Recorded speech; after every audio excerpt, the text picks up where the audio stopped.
What's up, everybody? Tyson Roush. Let's Talk Jets Radio. We broadcast live Tuesdays and Friday nights at 8 o'clock. Some thoughts on Jets-Ravens. And listen, we went into this game expecting a complete disaster, a nightmare. They are one of the best teams in the NFL at home on a short week. So my expectations weren't very high at all. I thought the Jets would get blown out. And to be completely honest, I was pleasantly surprised the Jets played as well as they did. And you could say, well, they were blown out. I understand. To me, the score really didn't indicate how well the Jets played in terms of this game. Not saying they should have won, not saying they're a great team, saying that they did a lot on offense that I was surprised about. The offensive line actually run blocked. Le'Veon Bell actually got yards, the most for the year, this season. And Sam Darnold looked effective. He looked productive. He didn't look overwhelmed. The blitz didn't kill him. He was identifying defenses. And this was kind of the game you wanted to see. We all feared the ghost game, part two, and he actually he handled himself very well. Spread the ball around. He had a terrible interception. The fumble, too, is not ideal. But considering all that he's dealing with, all the circumstances, I thought that he held his own. It was a step of progress. It was growth. He's learning. And that's all you could ask for, especially in this kind of game. That's kind of what I was hoping for. They got Jamison Crowder back involved, which we've been begging for 5 weeks. So there were some real positive things there. And the other thing we saw is this team played hard for 4 quarters. And we used to make fun of that, but actually they competed and they didn't want to be embarrassed and they gave their max effort. And that's another thing. That's what you're hoping for. Special teams minus the kicker was phenomenal. To me, I would cut the kicker and bring somebody else in for the next 2 games because he's obviously not going to be here next year. They won't do that, but I would do that. Defensively, listen, Greg Williams is doing the best he can with a secondary that's completely decimated. You're out Jamal Adams, you're out your corners. I mean, you can only do so much. People want to pick on him with Neville Hewitt having him in the Tampa 2 coverage, but listen, you take chances, you take risks. That's all you can do when you're trying to overcome so much with smoke and mirrors. James Burgess has been phenomenal. Neville Hewitt's playing very well. They're competing. They're all getting after it. Fotokasi and all Nathan Shepard. Listen, you got a quality effort out of this team. And they were a couple plays away from being in a very close game. You have a missed field goal. You have Sam's interception. They go for it on 4th down. They don't get it. They have probably 10, 13 points right there. There's points out there. This game, that first half was very competitive. It could have been a lot closer. The second half, it got away from them. And yes, you could say, why didn't Adam Gase make more adjustments? Why didn't he do this? Well, guess what? The Ravens make adjustments too. And they're the best team in the NFL. So you have a lot to deal with there. So I understand this video is going to annoy the Fire Gase campaign and everybody else, but I really don't care. This isn't, people went into this game expecting just a disaster, a meltdown. Everybody's mocking the Jets going into the game. And in the first half, we say, hey, you know what? They are playing pretty good. They're playing hard for their coach. They're playing with passion. They're minus 1 million stars, and they're still doing their best. So, it is what it is. And a couple other things in there, the penalties and officiating. And I'm to the point now with the NFL, and I've been watching it 25 years. I don't understand it. I don't understand reviews. I don't understand pass interference. I don't understand fumbles. I don't understand anything.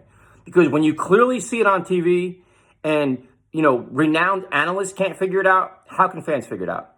I don't understand how Robbie Anderson didn't get pass interference. I don't understand how the kick went off his leg. He didn't get it. I don't understand any of this. So the Jets got some bad breaks. Baltimore was the better team, better coach, everything else. But I was just pleasantly surprised that this team competed at this level on both sides of the football, especially the offense. The other thing that I kind of want to touch on, which is driving me insane, is I understand that everybody wants Adam Gase fired, including myself. I hate this season. I hate the way it's handled. I hate the way he handles the media, the players, and everything else. I get it. 2 things. With the argument with Sam Darnold on the sideline, that's exactly what you want to see. That is Sam maturing to the point where he's now confident in the offense. He knows what's going on, and now he can challenge his very smart head coach. Listen, you think this play's going to work? I don't think it's going to work, and here's why. Whatever was said, the fact that Sam is getting to the point where he's getting that confident and that bold is exactly what you want from a young quarterback. It'll buy him respect from his teammates.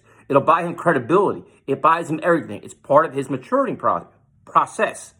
So to me, it's great. And if you think it's a bad thing, this happens all across the NFL. How many times have you seen Tom Brady fight with McDaniels or, you see it, coordinators and quarterbacks are always arguing. Aaron Rodgers is famous for it. You've seen heated arguments with Brett Favre and everybody else. And I'm not saying Sam Darnold is at any of those levels before you start trolling me. I'm just giving examples. Second thing, this whole thing about the jerseys with Lamar Jackson, listen, everybody wants to hate on the Jets. Everybody wants to hate on Adam Gase. Players asking for an autograph from Lamar Jackson after the game is not an indictment on Adam Gase or the Jets organization. You know what that is? That's the new culture of the NFL. The NFL has changed so many ways. And after games, after every game on every Sunday, players swap jerseys. They sign them, they hand them out, they collect them, they put them on their walls. And it's completely cool. Like, listen, man, when you get a chance to see one of your idols and you want to, or one of your good friends or whoever it is, and you swap jerseys and sign it, that's cool. Good for you. I used to be one of those fans after the game, I'm pissed off, I'm throwing my beer, I'm kicking my chair. You look on the field and you see your favorite player walking off the field with his opponent, joking around, shaking hands, this and that, and an hour later, they're in a local nightclub hanging out together. That's what it is. Like, fans, we think that we're bummed out for 3 days. These guys move on. They're on to their family, their friends, and on to the next one. They don't, it's not, they're not as emotionally involved with that where it's like their life is broken up. Yes, they hate losing, but this is a job.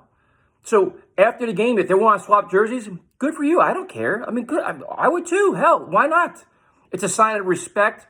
And Lamar Jackson is a complete class act who is taking this league by storm. And it's funny how people are criticizing them. The guys that were asking for jerseys included Le'Veon Bell and Robbie Anderson. And if you watch Le'Veon Bell after every other game, people are asking for his jersey. Nobody complains then. It's no indictment on that team. So ease up, man. Like, listen, the season sucks. The team is not in a bright spot, and the future doesn't look all that bright if Adam Gase is still here. But to bash them for exchanging autographs and stuff, I mean, get a clue, man. It's so petty and so nonsense. So 7-minute rant, longer than I thought it was going to be. So my overall theme is I like what I saw out of Sam. He got out of the game healthy. That's a positive. Next week, hopefully, Jamal Adams is back. Looks like Quentin Williams will probably be back. Beat the Steelers. Go after them and see what you can do. Just stay competitive next 2 games. Give your best effort. Keep Sam moving forward so the offseason we can build and not regress. Enjoy the weekend. UFC 245. Great card. And that's it. Bye.